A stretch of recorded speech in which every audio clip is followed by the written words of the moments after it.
మరి 25 ఏళ్ళకెళ్ళి మాకు ఇక్కడ ఎమ్మెల్యే లేకుండా ఉండే అన్న. ఉమ్మడి జిల్లాలో వరంగల్ వెస్ట్ నియోజకవర్గంలో 25 ఏళ్ళకే లేక ఎన్ని కష్ట నష్టాలు ఎన్ని ఇబ్బందుల పాలు అయ్యి వీరందరి దయ వలన ఇవాళ నేను ఇక్కడ ఎమ్మెల్యేగా నిల్చున్నానంటే ప్రతి ఒక్కరు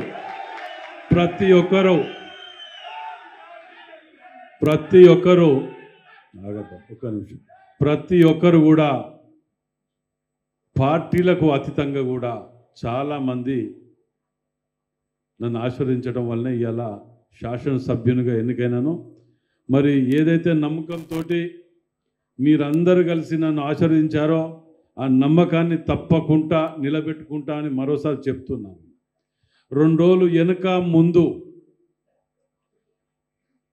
అందరూ కూడా తప్పకుండా మీరు నమ్మిన ఏదైతే నన్ను నమ్మకంతో వేసిండ్రో వాటన్నిటి కూడా సమాధానం చెప్తుంది, కాలం నిర్ణయిస్తుంది.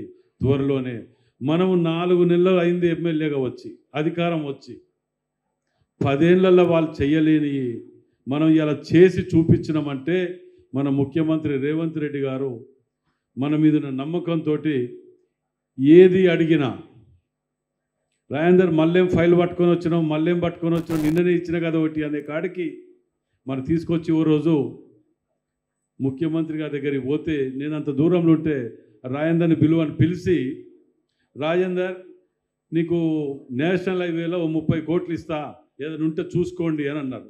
ఏది నెల కింద అంటే ఏమున్నా అప్పటికప్పుడు అడిగితే మనకి ఏం దోస్తుంది.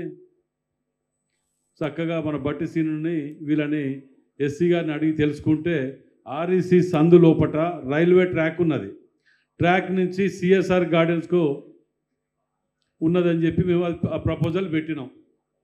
పెడితే మొన్న కోడ్ రాకముందు 4 రోజుల ముందు సీఎం ఆఫీస్కి వెళ్ళి ఫోన్ వచ్చి 30 కాదు 40 కోట్లు కేటాయించిండ్రు అని అడిగాను. అంటే మన వరంగల్ జిల్లా మీద ప్రత్యేక ప్రేమతోటి ఉన్నారు మన ముఖ్యమంత్రి గారు.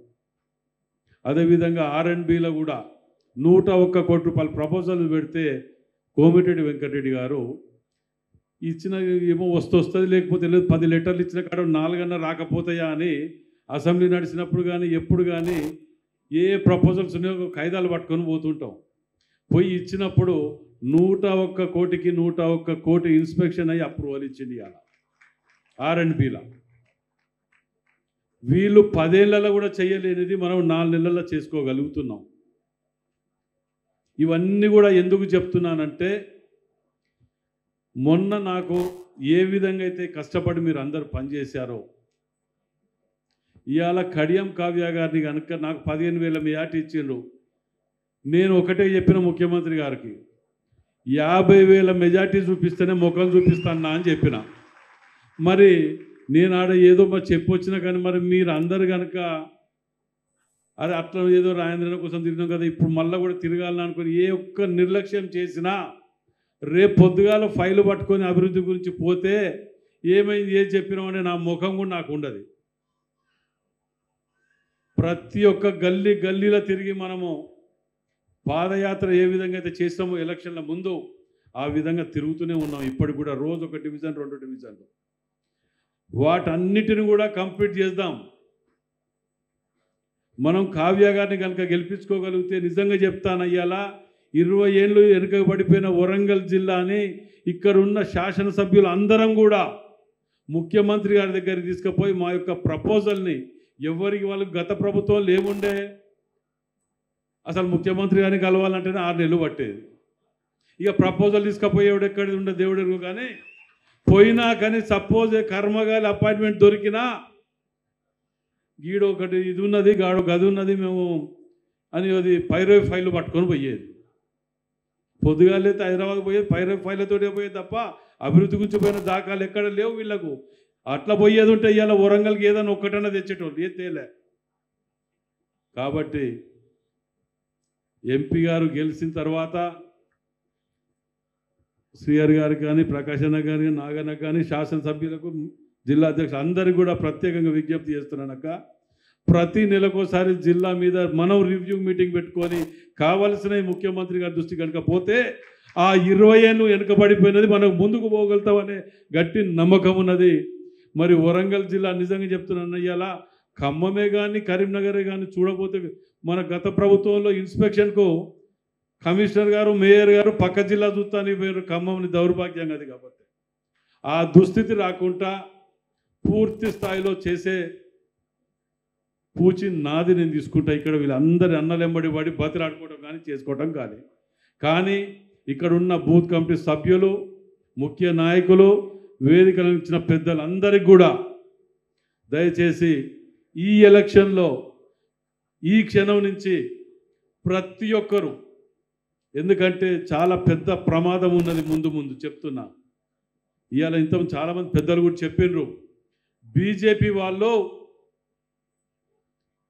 ఏ పని చెయ్యరు, ఎలక్షన్లు రాగానే పాకిస్తాన్ బూచిని చూపిస్తారు, లేకపోతే కాశ్మీర్ చూపిస్తారు.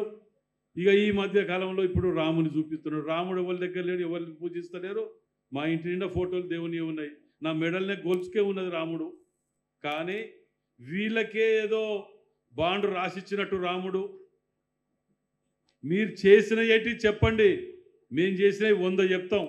బ్యాంకుల జాతీయ కాడికి వెళ్ళి మొదలు పెడితే బిఎస్ఎన్ఎల్ సమ్మక్క సారక్క జాతర కాడికి పోతే పనిచేసే ఫోన్ దాకా చెప్తాం. వీటన్నిటిని మీరు దౌర్భాగ్యం ఏంటంటే వీటన్నిటిని ఏది లేకుండా ఇవాళ బిఎస్ఎన్ఎల్ లేదు, ఆదాని అంబానీకి అమ్ముడు గారేసారు. ఏది జియో ఫోన్ గురించి వీటిని ఇంత పెద్ద ఇన్ఫ్రాస్ట్రక్చరు, ఎంతమంది ఎంప్లాయ్మెంటు, వాటన్నిటిని కూడా చంపి పారేసారు బొండిగా బిస్కి. ఇలా ఎల్ఐసిని కానీ రైల్వేని కానీ ప్రైవేట్ పరం చేసి రిజర్వేషన్ లేకుండా ఇన్ని పాపాలు చేసి మొన్న చూసిన బాండ్ల గురించి 26,000 బాండ్లు డొనేషన్స్ వచ్చినాయి. ఎందుకు వచ్చినాయి అవన్నీ? మీరు చేసిన అక్రమాలకు చందా ఇస్తూ వచ్చినాయి. అవి అన్ని పార్టీలకు కలిపితే 12,000, వీళ్ళు ఒక్క పార్టీకే 26,000. ఇన్నేళ్ళు పనిచేసిన 130 ఏళ్ళ చరిత్ర కాంగ్రెస్ పార్టీకి పేపర్ లేదు, ఛానల్ లేదు, ఒక ఆఫీస్ లేదు. ఇక్కడ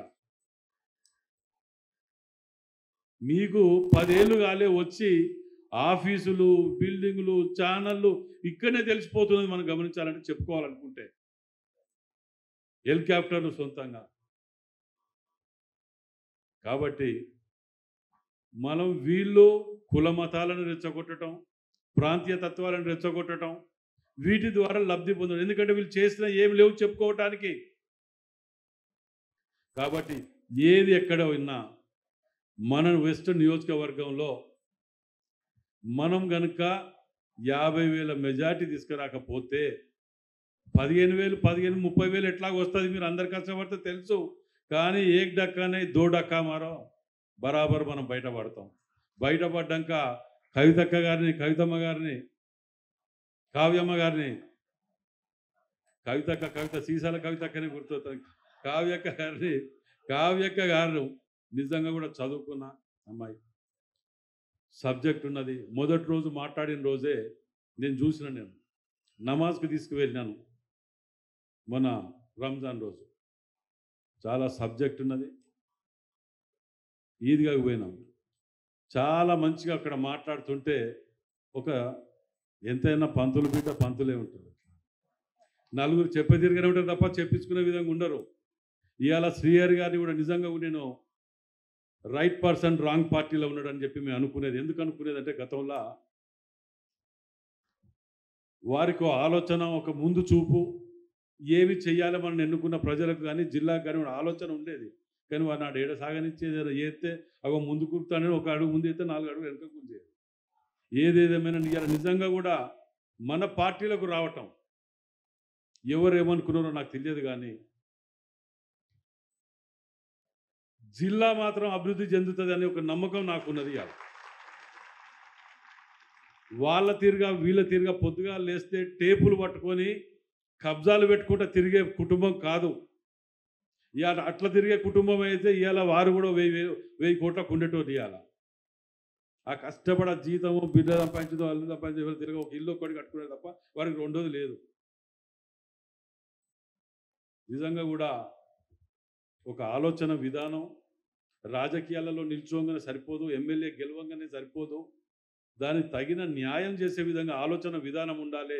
ఎంతసేపు 1000 2000 ఇచ్చి ఓట్లను కొనుక్కొని 10 పెట్టి 20 సంపాదించుకుందామనే ఆలోచనలే పోతున్నారు తప్ప ఏమి చేద్దాం, మంచి పేరు తెచ్చుకుంటే వస్తుంది, మంచి పేరు తెచ్చుకుంటే మనం ఇదిగా ఆగలుగుతాం, నలుగురికి సాయం చేయగలుగుతాం అనే ఆలోచన లేదు.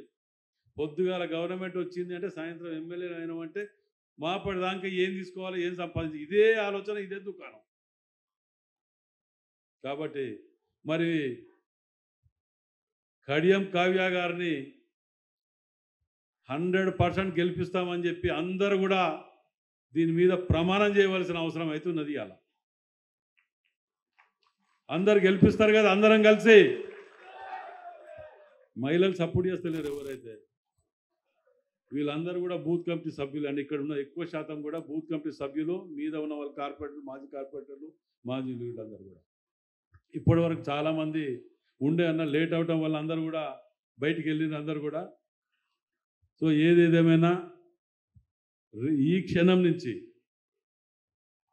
13వ తారీఖు దాకా ఎవరం కూడా వీళ్ళు చేసే దుష్ప్రచారాన్ని సోషల్ మీడియా ద్వారా మన యొక్క బూత్ కమిటీలు మా లిస్ట్ కూడా ఫైనల్ అయిపోయి ఉన్నాయని అన్ని టోటల్ కమిటీలు, ప్రకాష్ అన్న టోటల్ కమిటీస్ అన్నీ కూడా ఇప్పుడు కొత్తగా జాయిన్ అయిన వాళ్ళు ఇంకా కొన్ని యాడ్ చేస్తున్నాం మేము. అది రేపు లోపల కంప్లీట్ చేసి ఆ కమిటీస్ కూడా పీసీసీకి సబ్మిట్ చేస్తామని చెప్తున్నాను.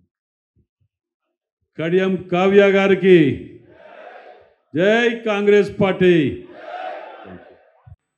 ఇప్పటికే చాలా కాలాతీతమైంది కనుక ఒక రిక్వెస్ట్ చేసి నేను ముగించడం జరుగుతుంది. ఎందుకంటే చాలా విషయాలు కూడా మన వక్తలు మాట్లాడడం జరిగింది. ప్రథమంగా మొన్న జరిగిన శాసనసభ ఎన్నికలలో 15,300 పైచిలుకు ఓట్లతో సోదరుడు నాయన్ రాజేంద్ర రెడ్డి గారిని గెలిపించుకున్నందుకు పేరు పేరున ప్రతి ఒక్క కార్యకర్తకు పార్టీ తరఫు నుండి అదేవిధంగా వ్యక్తిగా ధన్యవాదాలు, కృతజ్ఞతలు తెలియజేసుకుంటున్నాను. మరి రేపు జరగబోతున్న పార్లమెంట్ ఎన్నికలలో కూడా అదే ఉత్సాహంతో, అదే పట్టుదలతోటి, ఒక కాంపిటీషన్ స్పిరిట్ తోటి ఏ బూత్కు ఆ బూతు గతముల కన్నా కూడా నేను ఇంకెక్కువ మెజార్టీ సంపాదిస్తాను అని చెప్పే పద్ధతిలో మరి బూత్ కమిటీసు పని చేయవలసిన అవసరం ఉందని చెప్పి ఈ సందర్భంగా నేను మీ అందరికీ విజ్ఞప్తి చేస్తున్నాను. అదే కాకుండా ఇప్పుడున్న ఈ రాష్ట్ర రాజకీయ పరిస్థితులలో మనం చూస్తే మనము రేవంత్ రెడ్డి గారి నాయకత్వంలో ఉన్న ఈ ప్రభుత్వానికి ఒక స్టెబిలిటీ, ఒక పట్టుదల పెంపొందించాలి అని అంటే, ఒక పట్టు సాధించాలి అని అంటే, రాబోయే రోజులలో ఒక నిశ్చలంగా అభివృద్ధి దిశలో ప్రభుత్వం ముందుకు పోవాలి అని అంటే ఈ రాష్ట్రంలో అత్యధికంగా పార్లమెంటు సభ్యులను గెలిపించుకోవాల్సిన బాధ్యత కూడా మన అందరి మీద ఉందని చెప్పి ఈ సందర్భంగా మనం చేస్తున్నాం. ఎందుకంటే ఇవాళ మనం చూస్తున్నాం దేశంలో జరుగుతున్న రాజకీయ పరిస్థితులు ఏ విధంగా ఉన్నాయో మీ అందరికీ తెలుసు. ఈరోజు అధికారంలో ఉన్న భారతీయ జనతా పార్టీ మరి స్వయం ప్రతిపత్తి గల వ్యవస్థలను వారి యొక్క రాజకీయ లబ్ధికి ఉపయోగించుకొని ఎక్కడికక్కడ మరి కాంగ్రెస్ పార్టీ అధికారంలో ఉన్న కాడ ఆ రాష్ట్రాలను ఒక రకంగా నిర్వీర్యం చేసి, డిస్టర్బ్ చేసి ప్రభుత్వాలను కూలగొట్టే ప్రయత్నం చేస్తున్న సందర్భంలో రేపు ఈ పార్లమెంటు ఎన్నికల యొక్క రిజల్ట్ కూడా మనకెంతో అవసరమనే విషయాన్ని మీ దృష్టి తీసుకొస్తున్నాను. ఇవాళ మనం చూస్తున్నాం బీజేపీ నాయకులు ఎన్నో ప్రలోభాలు పలుకుతున్నారు. కానీ గత 10 సంవత్సరాలుగా ఈ రాష్ట్రానికి చేసింది ఏంటి అని చెప్పి మనం ఆలోచించాల్సిన అవసరం ఉంది అని చెప్పి ఈ సందర్భంగా మనం చేస్తున్నాం. అదే కాకుండా ఇవాళ మనం చూస్తున్నాం 4 నెలల్లోనే మరి అధికారంలోకి వచ్చిన వెంటనే ఏదైతే శాసనసభ ఎన్నికలలో ఇచ్చిన వాగ్దానాలు 6 గ్యారంటీలలో చూస్తే ప్రధానమైన గ్యారంటీస్ను ఇప్పటికే అమలుపరచడం జరిగింది అనే విషయాన్ని మీరు దృష్టి తీసుకొస్తున్నాను. మహిళలకు బస్ సౌకర్యం విషయంలో కానివ్వండి, అదే కాకుండా మనం చూస్తే ఆరోగ్యశ్రీకి సంబంధించి 5 లక్షల నుండి 10 లక్షలు పెంచడం కానివ్వండి, 0 కరెంటు బిల్లుల యొక్క వ్యవస్థ కానివ్వండి, అదేవిధంగా అదేవిధంగా ఇంద్రమ్మ ఇళ్ళ విషయంలో కానివ్వండి, ఈ విధంగా నిర్ణయం తీసుకుంటూ ముందుకు పోతున్న ఈ ప్రభుత్వాన్ని మనం ఇంకా స్ట్రెంథెన్ చేయవలసిన అవసరం కూడా ఎంతైనా ఉంది. కానీ ఒక్కసారి మీరు ఆలోచిస్తే ఇవాళ రేవంత్ రెడ్డి గారి యొక్క ముఖ్యమంత్రిగా మరి బాధ్యతలు స్వీకరించినప్పటి నుండి కూడా మరి గత 10 సంవత్సరాలు ఉన్న బీఆర్ఎస్ ప్రభుత్వము ఈ రాష్ట్రాన్ని అన్ని విధాలా కూడా మరి వెనుకపాటు గురి చేసిన విషయం మీ అందరికీ తెలుసు. 16,000 కోట్ల మిగులు బడ్జెట్ తోటి ఏర్పడిన ఈ రాష్ట్రంలో మరి ఒకసారి చూస్తే ఇవాళ 7 లక్షల కోట్ల అప్పును ఇచ్చి ఈ ప్రభుత్వానికి ఒక రకమైన భారాన్ని మోపిన విషయానికి మనం తీసుకొస్తున్నాం. అయినా కూడా ఆర్థికంగా ఇన్ని రకాల ఇబ్బంది ఉన్నా ఆర్థికపరమైన క్రమశిక్షణతోటి ముందుకు పోతూ మరి 10 సంవత్సరాల్లో మనం చూస్తే తెలంగాణ ఉద్యమంలో ఎంతో ఉత్సాహంగా పాల్గొన్న ఉద్యోగస్తుల జీతాలు కూడా సక్రమంగా ఇవ్వలేని పరిస్థితులు ఉంటే ఈరోజు 1 నుండి 5వ తారీఖు లోపల ఉద్యోగస్తులకు జీతం చెల్లించే పరిస్థితికి ఈరోజు రేవంత్ రెడ్డి గారి నాయకత్వంలో ముందుకు పోవడం జరుగుతుందనే విషయాన్ని దృష్టి తీసుకొస్తున్నారు. అదే కాకుండా మనం చూస్తున్నాం, ఎప్పుడు మాట్లాడినా ఒకటి మాట్లాడేవాళ్ళు కేసీఆర్ కుటుంబం వాళ్ళు, కాళేశ్వరం గురించి చాలా గొప్పగా చెప్పేవాళ్ళు. కానీ వాళ్ళ అవినీతి ఏ స్థాయికి పోయింది అని అంటే ఈ తెలంగాణ రాష్ట్రంలో ఉన్న రైతుల యొక్క జీవితాలతోటి ఆడుకున్నారని చెప్పక తప్పదు అని చెప్పి ఈ సందర్భంగా మనం చేస్తున్నాం. ఈరోజు ఆ ప్రాజెక్టులు అన్నీ మరి పేక మేడల్లాగా కూలిపోతున్నాయి. ఇవాళ ఈ రాష్ట్రంలో ఉన్న రైతులు, ముఖ్యంగా ఈ ఉత్తర తెలంగాణలో ఉన్న మన రైతులకు ఆ ప్రాజెక్టులు పేక మేడలాగా కూడిపోవటం వల్ల పంటలు నష్టపోయే పరిస్థితి వస్తే మరి దాన్ని కూడా మరి ఈ ప్రభుత్వం మీద నెట్టేసి వాళ్ళు తప్పించుకొని ప్రయత్నం చేయడమే కాకుండా రైతులలో ఒక వ్యతిరేకత భావన పెంపొందించాలని ప్రయత్నం చేస్తున్నారు. ఎంత దిగజారుడు రాజకీయాలు చేస్తున్నారో మనం ఒకసారి ఆలోచించుకోవాల్సిన అవసరం ఉంది. కనుక మరి ప్రతి ఒక్క బూత్ సభ్యులను నేను విజ్ఞప్తి చేస్తున్నాను. ఇప్పుడు ఇంతకుముందు సోదరుడు మరి నాయన్ రాజేందర్ రెడ్డి గారు చెప్పినట్టుగా 100% వారికి ఒక అవకాశం మీరు ఇచ్చారు. అవకాశం ఇస్తే మీరు ఈ 4 నెలల్లో ఏ విధమైన అభివృద్ధి కార్యక్రమాలు చేయడం జరుగుతుందో, ఏ విధంగా నిధులు తీసుకొచ్చి ఈ పట్టణాన్ని మరీ ముఖ్యంగా వరంగల్ పశ్చిమను ఏ విధంగా అభివృద్ధి పదంలో ముందు తీసుకుపోవడానికి కృషి చేస్తుండడం మీ అందరూ కూడా చూస్తూనే ఉన్నారు.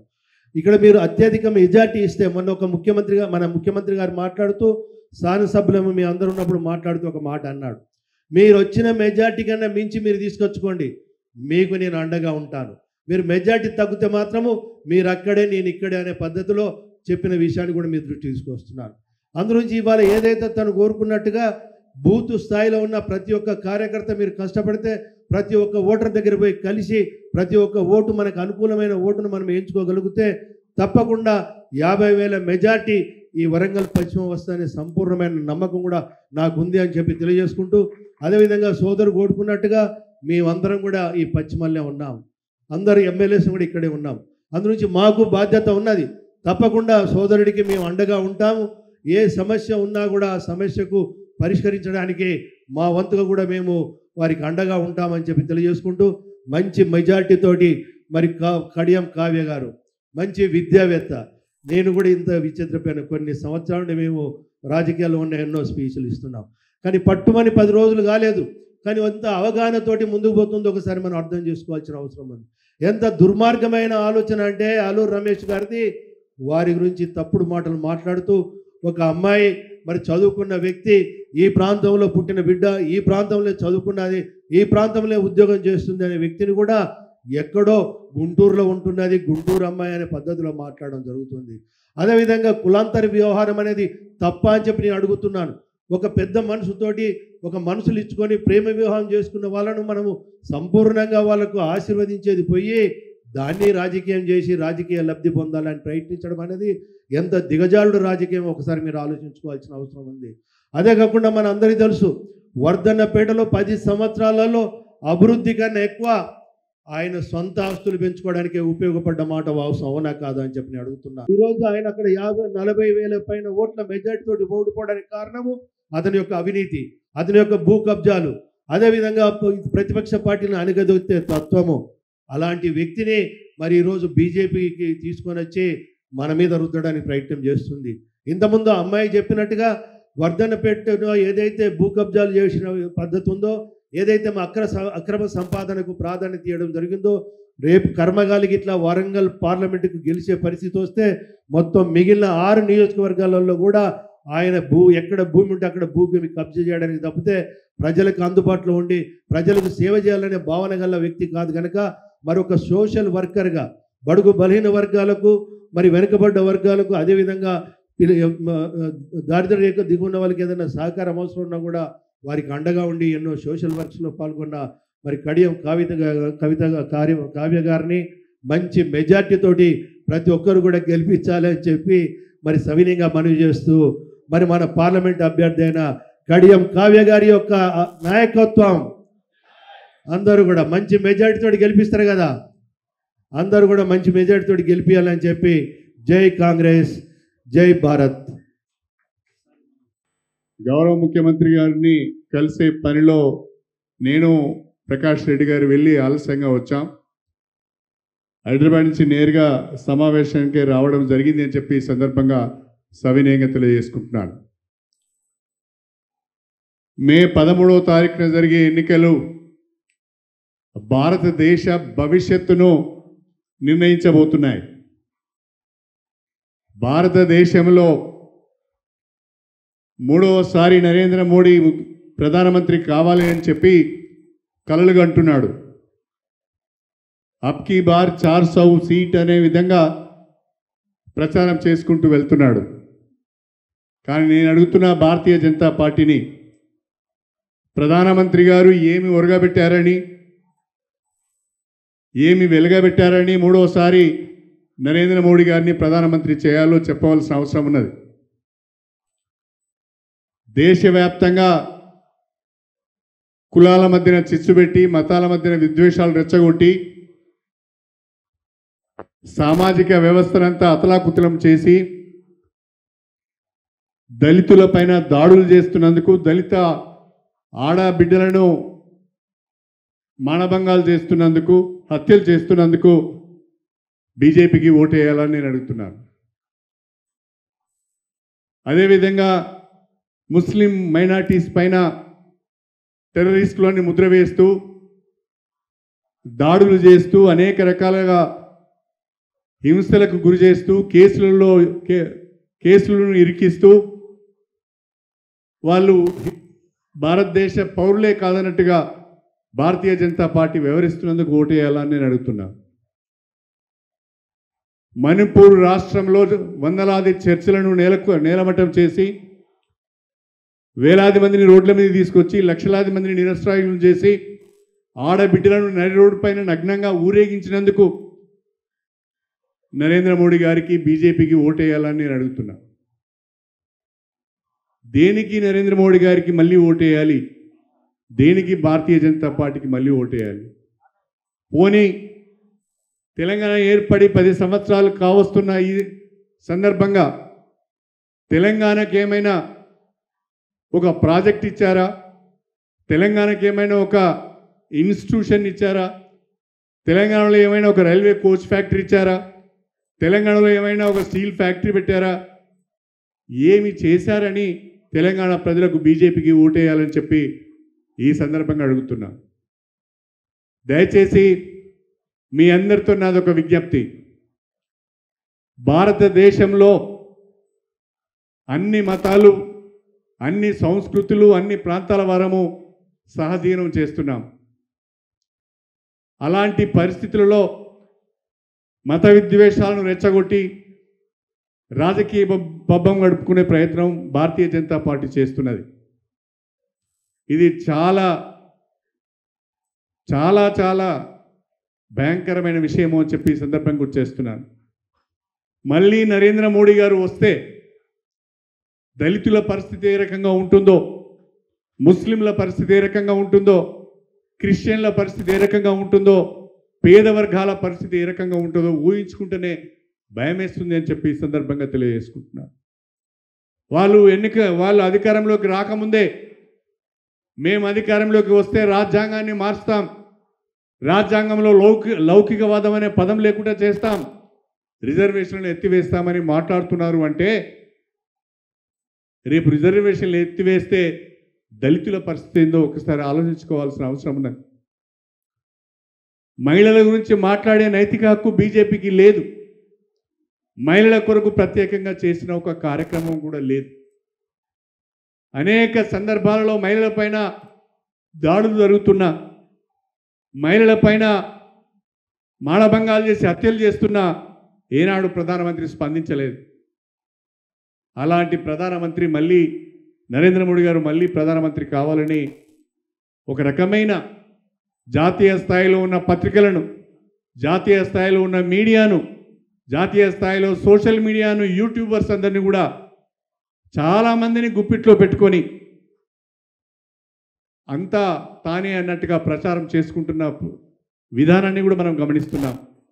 దానికి తోడుగా భారతదేశంలో ప్రజాస్వామ్యబద్ధంగా ఎన్నికైన రాష్ట్ర ప్రభుత్వాలను తన మాట వినని రాజకీయ పార్టీలపైన, రాష్ట్ర ప్రభుత్వాలపైన, ఆ ప్రభుత్వాలను కూలగొట్టి దొడ్డిదారిన బీజేపీ గద్దెనెక్కడం, ఏ రాజకీయ పార్టీలైతే, ఏ రాజకీయ పార్టీ నాయకులైతే నరేంద్ర మోడీ గారి మాట వినరో వాళ్ళపైన ఈడీని, సిబిఐని, ఇన్కమ్ ట్యాక్స్ను, కేంద్ర ప్రభుత్వ సంస్థలన్నింటినీ కూడా ఉసిగొల్పి కేసులు పెట్టి లొంగ తీసుకునే ప్రయత్నం చేయడం మనం గమనిస్తున్నాం.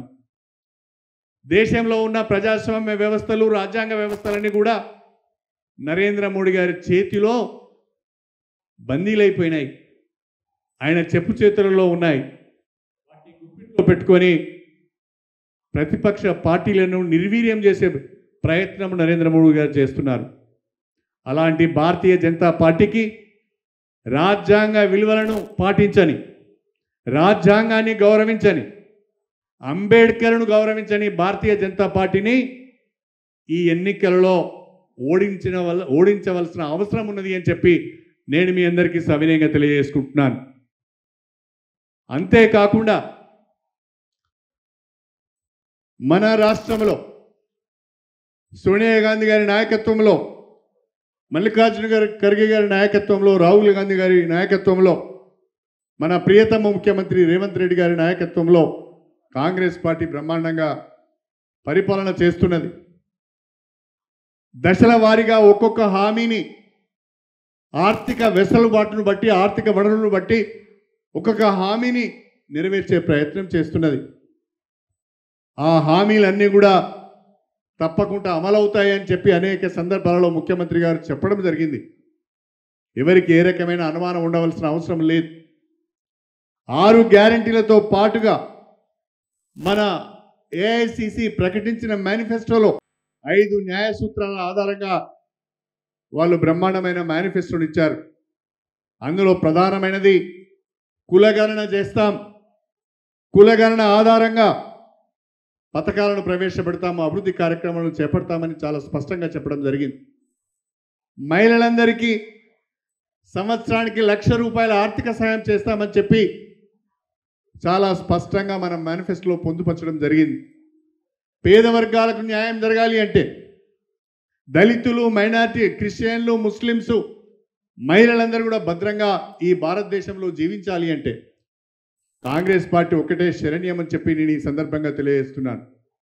భారతీయ జనతా పార్టీ దూకుడును అడ్డుకునే శక్తి భారతదేశంలో ఒక కాంగ్రెస్ పార్టీకే ఉన్నది అని చెప్పి కూడా నేను ఈ సందర్భంగా తెలియజేసుకుంటున్నాను. రాహుల్ గాంధీ నాయకత్వంలో పాదయాత్ర జరిగింది. రాహుల్ గాంధీ నాయకత్వంలో న్యాయయాత్ర జరిగింది. కోట్లాది మంది ప్రజలు రాహుల్ గాంధీ పాదయాత్రకు, అదేవిధంగా న్యాయయాత్రకు మద్దతు తెలిపారు. వారు ఒక చక్కటి మాట చెప్తూ వెళ్తున్నారు. ఎక్కడికి వెళ్ళినా, ఏ సభలో మాట్లాడినా, ఎక్కడ మాట్లాడినా వారు ఒక మాట చాలా స్పష్టంగా చెప్తున్నారు. నఫరత్ కా బజార్ మే మొహబ్బత్ కా దుకాన్ కోలింగే అనే ఒక చక్కటి మాట చెప్తూ వెళ్తున్నారు. విద్వేషాల సమాజంలో ప్రేమను పంచే ప్రయత్నం చేద్దామని చెప్పి రాహుల్ గాంధీ గారు ఒక చక్కటి నినాదంతో వారు ముందుకు వెళ్తున్నారు. దాన్ని మనందరం కూడా అర్థం చేసుకొని రాహుల్ గాంధీ నాయకత్వాన్ని బలపరచాలని చెప్పి నేను మీ అందరికీ సవినయంగా తెలియజేసుకుంటున్నాను. వరంగల్ పట్టణంలో, ప్రత్యేకించి వరంగల్ జిల్లాలో అనేక సమస్యలు ఉన్నాయి. 10 సంవత్సరాల కేంద్ర ప్రభుత్వము వరంగల్కి ఒరగబెట్టింది ఏమీ లేదు, వరంగల్కి చేసింది ఏమీ లేదు. రాబోయే రోజులలో ఇక్కడి నుంచి కాంగ్రెస్ పార్టీ అభ్యర్థిని మనం గెలిపించుకుంటే ప్రశ్నించే గొంతుక పార్లమెంట్లో ఉంటే మన సమస్యలు పరిష్కారం అయ్యే అవకాశం ఉంటుంది అని చెప్పి నేను ఈ సందర్భంగా నేను మీ అందరికీ సవినయంగా తెలియజేసుకుంటున్నాను. డాక్టర్ కడియం కావ్య రాజకీయాలకు కొత్త. మొదటిసారిగా మీ ముందుకు మీ ఆశీర్వాదం కొరకు రావడం జరిగింది. ఆమె పోస్ట్ గ్రాడ్యుయేషన్ చేసింది, ప్రభుత్వ ఉద్యోగం కూడా చేసింది. ఇక్కడే పుట్టింది, ఇక్కడే పెరిగింది, ఇక్కడే ఉద్యోగం చేస్తున్నది. ఉద్యోగానికి రాజీనామా చేసి రాజకీయాల్లోకి వచ్చింది. ఏఐసిసి పెద్దలు, అదేవిధంగా పిసిసి పెద్దలందరూ, జిల్లాకు సంబంధించిన మన శాసనసభ్యులందరూ కూడా కడియం కావ్యగా అభ్యర్థిత్వాన్ని మరి వాళ్ళు ప్రతిపాదించడము, అదేవిధంగా వారికి కాంగ్రెస్ పార్టీ నుంచి అవకాశం రావడం, ఒక మాటలో చెప్పాలంటే ఇది కడియం కావ్య గారికి రాజకీయంగా కలిసి వచ్చిన అదృష్టం అని చెప్పి నేను ఈ సందర్భంగా సవినీయంగా తెలియజేసుకుంటున్నాను. ఈ అదృష్టము ఫలితాన్ని ఇచ్చి రేపు మీ ముందుకు వచ్చి మీ ముంగిట ఉండి మీకు సేవ చేసే భాగ్యం కలగాలి అంటే డాక్టర్ కడియం కావ్యను మీరు నిండు మనసుతో ఆశీర్వదించాలని చెప్పి నేను ఈ సందర్భంగా నేను కోరుతున్నాను.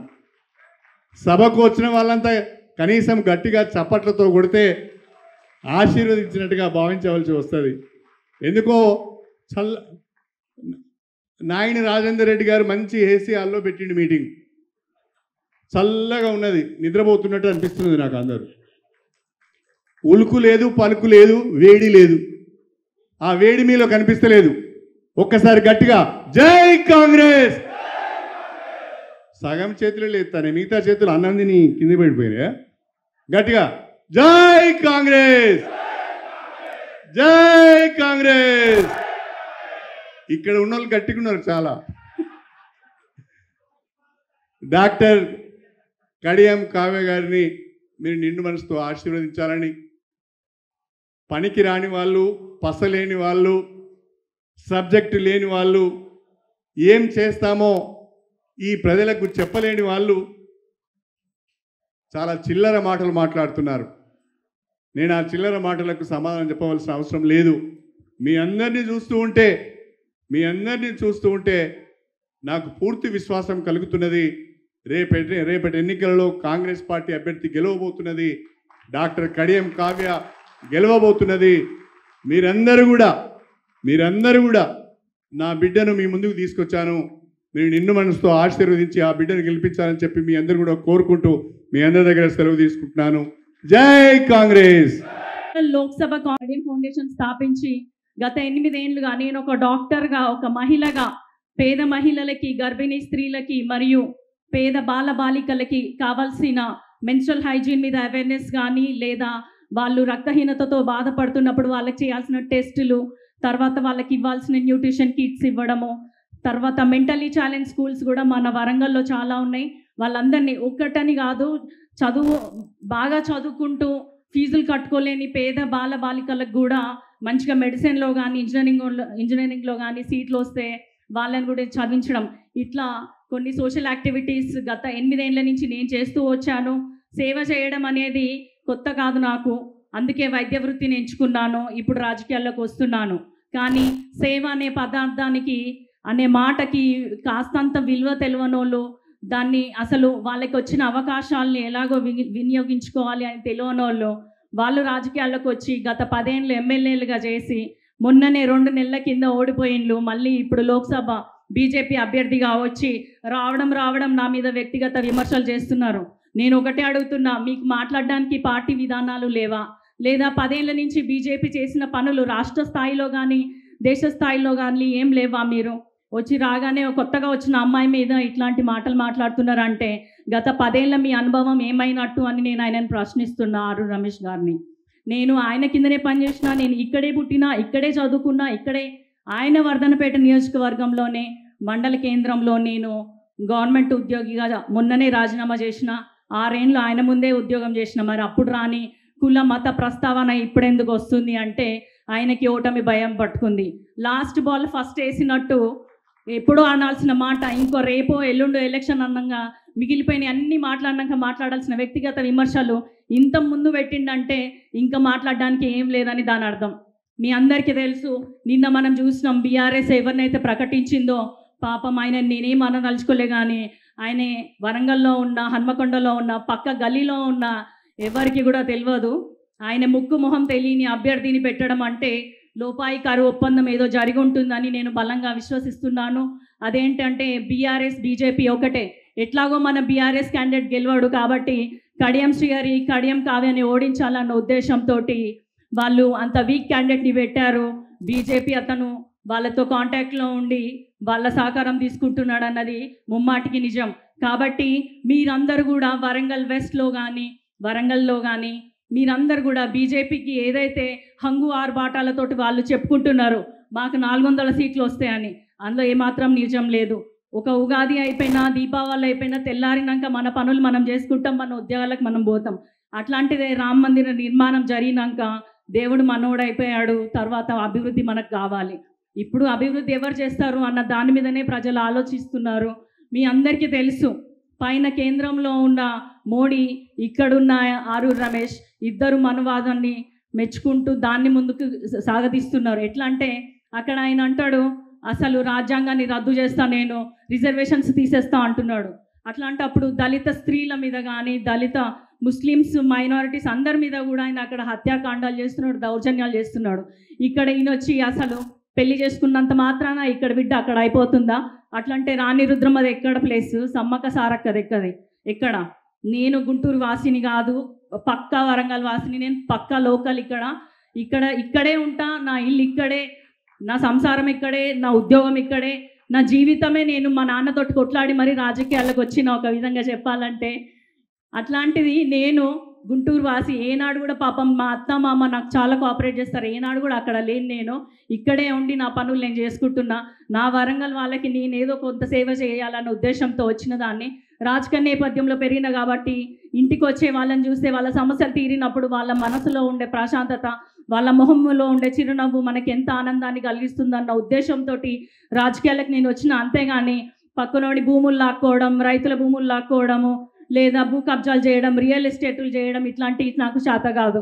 మీకు కేవలం సేవ చేయడానికి మాత్రమే వచ్చిన నేను రాజేందర్ రెడ్డి అన్నగారి సలహాలు సూచనల మేరకు ఇక్కడున్న అండర్ గ్రౌండ్ డ్రైనేజ్ సిస్టమ్ని బాగుపరచడం కానీ, రైల్వే జంక్షన్ని డివిజన్గా మార్చడం కానీ, అప్గ్రేడ్ చేయడము, తర్వాత రైల్వే కోచ్ ఫ్యాక్టరీని ప్రారంభించడం, ఇట్లాంటి సమస్యలపైన నేను పోరాడదలుచుకున్నాను.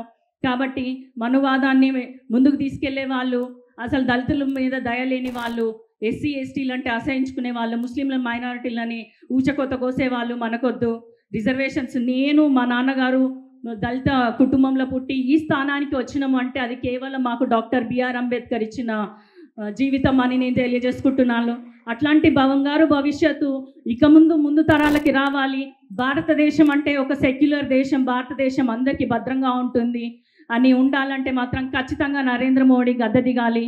మన రాహుల్ గాంధీ ఏదైతే ఇక్కడ రాష్ట్రంలో ఉన్న 6 గ్యారంటీలు, అక్కడ కేంద్రంలో ఉన్న 5 న్యాయాలు మనము కనుక అక్కడ గెలిపించుకుని ఇక్కడ ఆల్రెడీ గెలిపించుకున్నాము, అక్కడ కూడా గెలిపించుకున్నామంటే మనది ఒకటి ఉంది, సమన్యాయం అనేది. అంటే జనగణన చేసి మన కుల, మత, ప్రాంత మరియు ఆడ మగ అనే గణన చేసి దాని ప్రకారం రిజర్వేషన్స్ కల్పించడం జరుగుతుంది. అంటే రాహుల్ గాంధీ ఎంత ఉన్నతంగా ఆలోచిస్తున్నాడో ఈ నరేంద్ర మోడీ ఎట్లా ఆలోచిస్తున్నాడు అనేది మీరు అర్థం చేసుకోవాలి. కేవలము మతాన్ని అడ్డు పెట్టుకొని ముందుకెళ్ళేవాడు ఎవడు బాగుపడాడు. రాముడు నీవాడు నావాడు అందరివాడు. కాబట్టి అందరూ అభివృద్ధికి ఓటేయాలి, అభివృద్ధి చేసే నాయకుడిని ఎన్నుకోవాలని నేను కోరుకుంటున్నాను. ఆరూర్ రమేష్ గారికి వర్ధనపేటలో తిన్న భూములు సరిపోనట్టున్నాయి కాబట్టి మిగతా 6 నియోజకవర్గాల్లో కన్నుబడింది. కాబట్టి ఆస్తులు, భూములు, జాగాలు ఉన్న వాళ్ళందరూ, వ్యాపారాలు చేసుకునే వాళ్ళందరూ కూడా తస్మాత్ జాగ్రత్త, మీ ముందుకు ఒక దొంగ వస్తున్నాడు, జాగ్రత్తగా ఉండండి, మీ ఆస్తులు కాపాడుకోండి.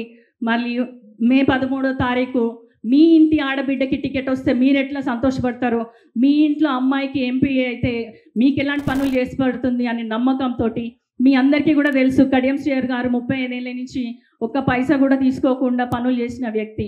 నీతి నిజాయితీగా పనిచేస్తాడు, ఒక ప్రణాళికతో ముందుకెళ్తాడు. అలాంటి వ్యక్తి బిడ్డగా వస్తున్న నేను అన్నగారి సూచనల మేరకు ఇక్కడ అభివృద్ధి పనులు చేస్తాను, కేంద్రం నుంచి నిధులు తీసుకొస్తాను. కాబట్టి మే 13వ తారీఖు నాడు అందరూ మర్చిపోకుండా బీజేపీ వైపు అస్సలే మొగ్గకుండా మీ చేతి గుర్తుకు ఓటేసి డాక్టర్ కడియం కావ్యాని, నేను ఇప్పుడే చూశాను ఇక్కడ 16,000 మెజారిటీ తోటి అన్నగారిని ఏ విధంగా అయితే గెలిపించారో నాకు డబుల్ ట్రిపుల్ మెజారిటీ ఇచ్చి మీ ఇంటి ఆడబిడ్డగా ఆశీర్వదిస్తారని బలంగా నమ్ముతూ మీ అందరి ముందు మరోసారి ఎంపీగా వస్తానని ప్రతిజ్ఞ చేస్తూ సెలవు తీసుకుంటున్నాను. జై కాంగ్రెస్, జై హింద్.